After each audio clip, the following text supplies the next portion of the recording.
Well, hello there, Sagittarius, and welcome to Pandora Astrology's monthly horoscope for June of 2022. We are the astrologers of Pandora Astrology. I'm Jamie Kale Miller in Berkeley, California.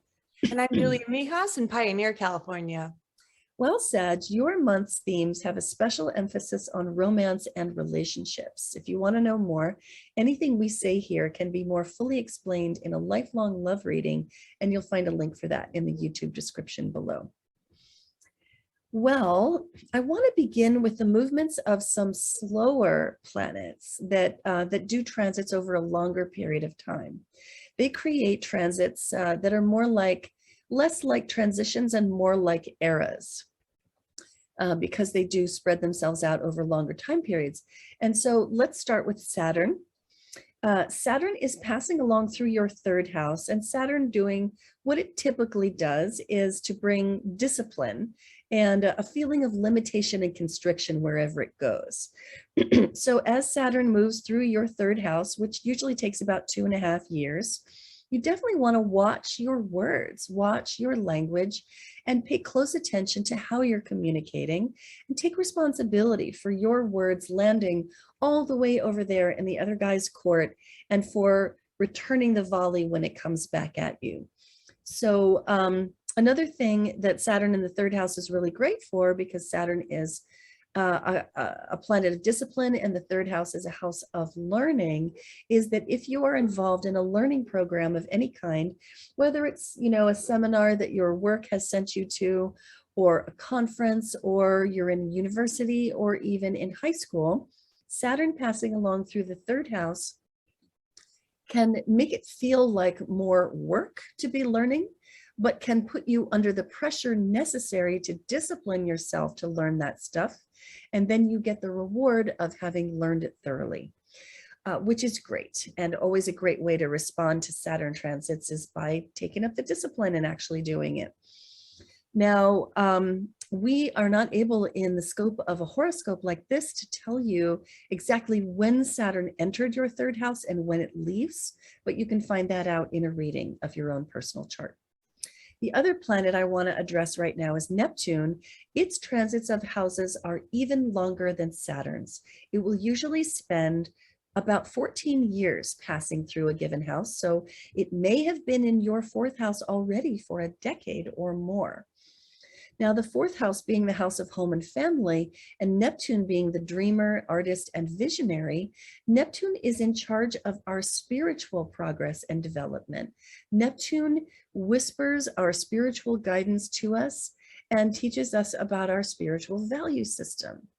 And when this is in the fourth house, you may find yourself yearning for a home life that aligns with your spiritual values, or yearning for relationships with family members that are more spiritually aligned. As Neptune spends its time in this house, you may find yourself responding to the people in your home and your home itself in a way that is more dreamy and idealistic than usual. You may feel that these areas are rose tinted, and you may therefore be prone to delusion. So I would be very careful and grounded about any home purchases that you make during this long-term transit, because you might simply be yearning for the home of your soul, and you might make some bad choices. And so stay grounded and realistic before you engage in any mortgage on a home during a transit like this one. The last thing, I just want to throw out a little hint that last month we talked about Jupiter entering your fifth house, and Jupiter is a bringer of luck and opportunity. It's really great to know where Jupiter is at any given time. It's entered your fifth house of creativity and self-expression. So this is going to be a time period when you can really improve on and expand your personal brand, whether that means your engagement with friends on social media or in real life, or whether that means through a business that you have. So this is a really great transit for that. It's a year of that kind of luck and opportunity. And I strongly suggest that you check last month's videos, meaning your May horoscope, but also your the May video that we made about Jupiter in Aries. for more news about that. Well, we also have Mercury, Venus, and Mars moving on this month. Julia, what's the news about that stuff? Lots of stuff going on, Sagittarius. I'll begin with Mercury first because there's some good news here. Mercury is going direct on the 3rd. So Mercury goes retrograde about 3 times a year in 3-week cycles. And this cycle mainly took place last month. So if you didn't hear about it, we really covered what it felt like in our last month's video. So you should totally check that out. But what you just need to know for now is that Mercury starts the month retrograde in your 6th house. And the 6th house and Mercury have a lot of overlaying significations. Mercury is a planet of mind, and the 6th house is also the house of organization. So while Mercury's been retrograde in this house, you may have been feeling very disorganized lately. And Sagittarius, you're not necessarily the most detail-oriented sign of the zodiac. So, you know, for the last few weeks, you may have had difficulty losing things, trying to sort and find maybe a receipt for bookkeeping, or maybe your closets are just so disorganized it's kind of hard to kind of get through and get the items you need. But the good news is that on June 3rd, when Mercury goes direct and starts slowly moving forward, it usually takes about a week after Mercury goes direct for Mercury to leave its shadow period, meaning that it starts off kind of slowly moving and then picks up its speed later on in the week. So that's really when the Mercury retrograde cycle is officially over. But the good news is that these you know, this feeling of being disorganized and not being able to find things is going to get a lot better this month. And then by June 13th, Mercury enters your 7th house. This is the house that represents your long-term partnership if you're currently in one. It also represents consultants too, and business partners too, if you maybe aren't in a romantic relationship but have a business relationship. And wherever we have Mercury is where our mind is really preoccupied and where a lot of our communication takes place that month. So in the 7th house, you could be doing your best thinking by bouncing off your ideas off someone. Maybe that's your romantic or business partner, or maybe you could need to hire somebody like a lawyer or a doctor to kind of, or some other consultant and professional to sort of look over a matter with you. And this would be a wonderful transit for doing that too. Now, I got some good news about Venus. Venus spends the first few weeks of the month in your 6th house.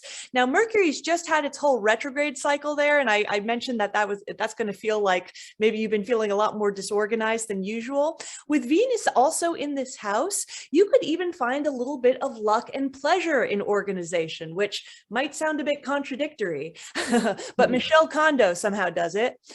So when Kondo, but yes. Oh, yeah, thank you.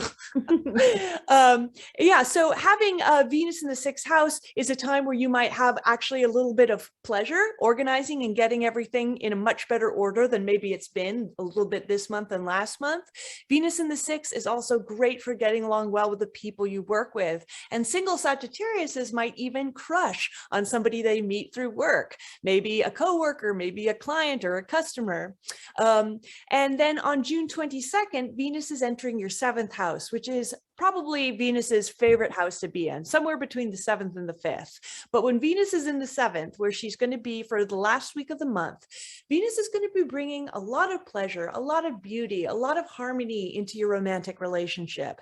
This is a wonderful time, especially if you've had issues with your partner in the past, to just kind of straighten things out and just sort of fall in love with them all over again. And if you're a single Sagittarius, then really, really great transit to meet somebody who could be a long-term partner for you.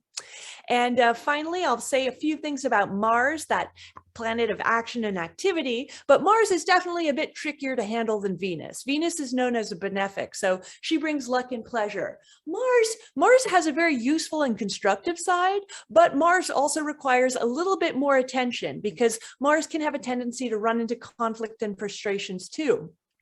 And Mars is going to be in your 5th house all month. This again is the house of dating. You know, Mars in the 5th might make one a little bit impulsive with dating too. I think dating will definitely go more smoothly by the end of the month when Venus is in the 7th. Mars in the 5th can also represent our children. So this can be a time of maybe being annoyed by your kids, a little frustrated by your kids, running into some arguments with one another. And the 5th house is also a house of sports too. So a very, very constructive use of this transit would be if you do any sports, really just kind of throw your energy into it. And since the fifth house also represents creativity, maybe getting super involved in some creative project like designing or crafting or painting would be a wonderful use of the transit too. Mm-hmm. Well, I want to draw your attention to the full moon in Sagittarius happening on June 14th. Sagittarius is your sign, of course, and whenever the moon is full in your own sign, you might feel like more emotional than usual.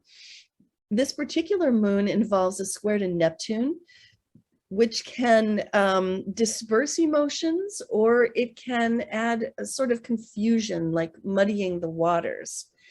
And so there's just this really big sort of like morass or cloud of emotion that might descend upon you during this full moon. And you might find yourself in some arguments, or shall we say discussions or balancing conversations with partners during this moon. And if that happens, you will find that the best way out of the situation, if things get uncomfortable, is through grounded logic. We're calling this one avoid delusion, head for intellectual solid ground. And you can find out more about it and how to navigate it in the video that we made about it in our June 2022 news playlist on our YouTube channel, Pandora Astrology. But suffice it to say that you might feel that this moon brings up some emotions that are personal for you, and you might be feeling sensitive during it. Then the next thing I want to talk about is the seasonal change. Of course, as the month begins, it is the season of Gemini, and that lights up your seventh house of partnership, which I mentioned last month. But as the month goes on, the sun moves into Cancer, where it will spend 30 days lighting up your eighth house of the deeper levels of intimacy in relationship. This is also a house of debt, when you owe money and when other people owe you money, and investments too. Investments can be financial, they can also be emotional. This is some pretty intense territory, right? But when the sun enters into this house, it's a good time of the year to put some high quality attention into this area, shine a flashlight around into the dark corners, look into what's really happening in, for example, the financial area of your business partnership, or the financial area of your marriage, and to bring the light of day into that situation. So as the sun continues along through this house, the moon then joins it on the 28th, and we have the new moon in Cancer. New moons, of course, are times of new beginnings, the planting of seeds, and so seeds are to be planted in this arena of investment. And so think about who and what you would like to invest further in, where you would like that to grow into something bigger in the future. And place your trust in the right people and the right financial instruments. Research is usually a pretty good adjunct to that. This particular moon we're calling Ready to Explode, Seek Sacred Containment. And we call it that because of the influence of Jupiter. Jupiter here in Aries brings in an almost bombastic quality. And so the influence of Jupiter here can make things a little bit, oh, I don't know, bigger and maybe more emotional than they need to be. And there may be somebody, a person in the mix, whether you or somebody else, who is just a little too big for their britches. And if that does happen, you have to look no further than Vesta to find help and support, because she introduces some very Piscean qualities of empathy and compassion that can help you to contain the situation. Goodness, I think that's all I have to say. Hope you enjoyed it, Sagittarius. You can always find your horoscope on our website, pandoraastrology.com. Also, the videos that we suggested that you go check out can be found on your forecast page. And if you want to view previous month's horoscope, you can always find it on our YouTube channel, pandoraastrology.com. And if you want a reading, check out the readings tab. And if you want a class, there's a tab for that too. Until next time, we'll see you around the cosmos. Bye-bye. Bye.